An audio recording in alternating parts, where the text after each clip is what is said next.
எனக்கு தெரிஞ்சு இவ்வளவு வன்மத்தோட ஒருத்தன் கேள்வி கேட்கறானா கண்டிப்பா கொத்தடிமை மீடியாக்கள் ஏதாவது ஒரு மீடியாவா இருக்கும், இல்லைன்னா சன் நியூஸா தான் இருக்கும்னு நான் நினைக்கிறேன். அதுக்கு ஏத்த மாதிரி நம்ம மன்சூர் அலிகான சும்மா சொல்லக்கூடாது, சாணியில செருப்பு முக்கி அடிக்கிற மாதிரி பதில் சொன்னாரு.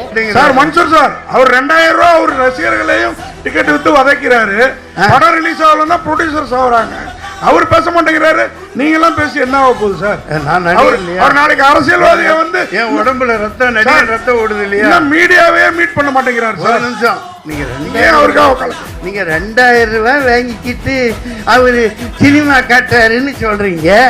அதுக்கு பவர் இருக்குது. வாங்குறான், கொடுக்குறான். நீ அதே 9,000 ரூபாய் கொடுத்து ஒட்டு வாங்குறிய, ஒட்டு. அதுக்கு இங்க இருந்து கொடுக்குற, அப்பா பாட்டம் காசு கொடுக்குற.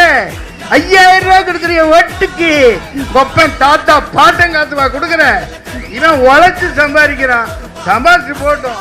ஆனா சத்தியமா சொல்றேன், கேட்ட கேள்விக்கு பதில சொல்லியானா செருப்பு எடுத்து அந்த கேள்வி கேட்ட மீடியாக்காரனை பலார் அரைஞ்ச மாதிரி பதில் சொன்னாரு பாருங்க, வேற மாதிரி.